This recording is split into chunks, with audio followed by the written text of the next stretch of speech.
Tensions are soaring between Washington and Beijing, and in the middle of the brewing storm is the island nation of Taiwan. The U.S. has blasted China for its provocative and destabilizing military activity near Taiwan. U.S. Defense Secretary Lloyd Austin met his Chinese counterpart Wei Fenghe on Friday. The meeting was held in Singapore on the sidelines of the crucial Shangri-La dialogue. In a stark warning to Washington, Beijing said that if anyone dares to split Taiwan from China, the Chinese army will definitely not hesitate to start a war, no matter the cost. The two sides had reiterated they want to better manage their relationship. However, there has been no sign of any breakthrough in resolving differences.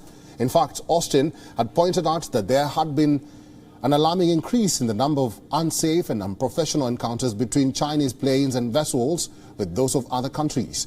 The U.S. Department of Defense has put out a statement. It says, and I quote, "We remain firmly committed to our long-standing One China policy.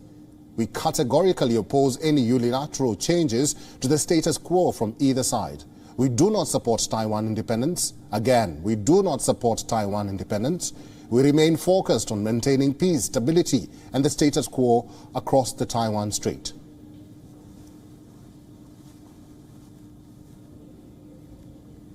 Part of our One China policy, we will continue to fulfill our commitments under the Taiwan Relations Act. And that includes assisting Taiwan in maintaining a sufficient self-defense capability. And it means maintaining our own capacity to resist any use of force or other forms of coercion that would jeopardize the security or the social or economic system of the people of Taiwan. Remember, Taiwan is a self-ruled island nation. It remains under constant threat of a Chinese invasion. China considers Taiwan as a part of its own territory and threatens to seize it, even if it involves using force. U.S. President Joe Biden had earlier voiced support for Taiwan, saying he would defend the island nation militarily if it is attacked by China. This statement came when Biden visited Japan last month. Since then, the White House has been abiding by its policy of strategic ambiguity. It is worth noting here that the top leadership of different countries are joining hands in countering China on Taiwan. One of these leaders is the Japanese Prime Minister Fumio Kishida. In the South China Sea, are the rules really being honored?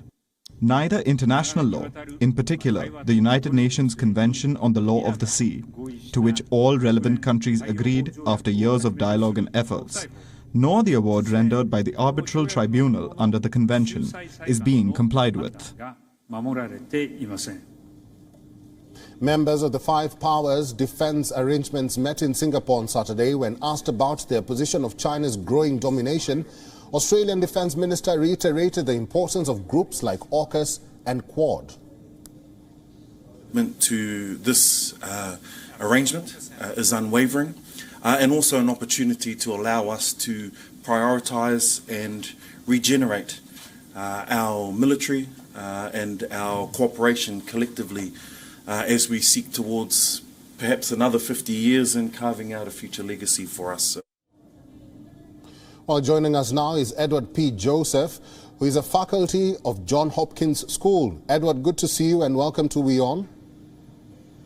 Eric, nice to be with you again here from Johns Hopkins University. Please.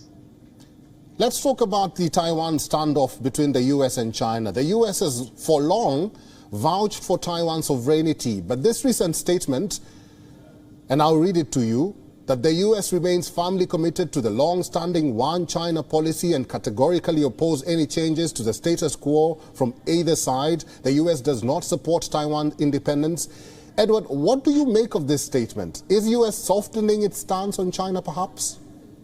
Not at all, no. And it's this is not about the sovereignty issue. We have to remember that the United States recognizes China and, formally speaking, recognizes that has this One China policy. That's been the position. But what you heard in the package was the statement of the U.S. official noting the Taiwan Relations Act, which requires the United States to provide support for Taiwan. So there's no change in the U.S. position here. There's no weakening.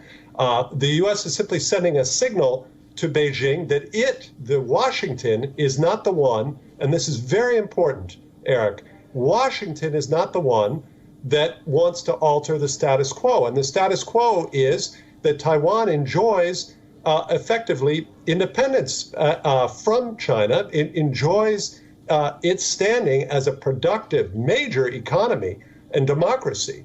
And so it enjoys freedom from China, and the United States is sending the signal that Washington is not going to change the status quo. Washington is not going to formally recognize the independence of Taiwan.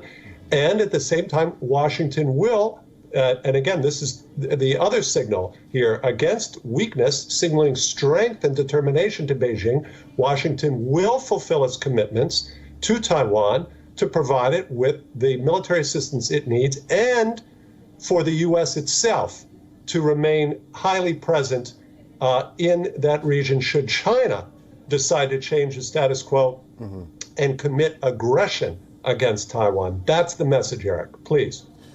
Will these statements not cause any confusion? Because we have the defense secretary saying one thing and then we have the president saying another. Because if you look at it that way, and in this context, when the secretary says that we do not recognize Taiwan's independence, and the president has for long been saying that we defend Taiwan, is this not going to cause any confusion going forward? No. No, Eric, it won't, and it shouldn't cause any confusion, because there is no change in the U.S. position. What there is, and this is very clear that's in Shangri-La, there's a change in the global position. And that's thanks to the Russian invasion of Ukraine. And what that has done, what the Russian invasion of Ukraine has done, is it's exposed the confusion on the Chinese side. It's China that's confused, not the United States. The United States is very clear. It's China that's confused. China says, oh, we're all about protecting sovereignty of countries. And what does China do? It supports the most blatant, aggressive attack on sovereignty, the Russian invasion of Ukraine. This is a sovereign country, a member of the United Nations.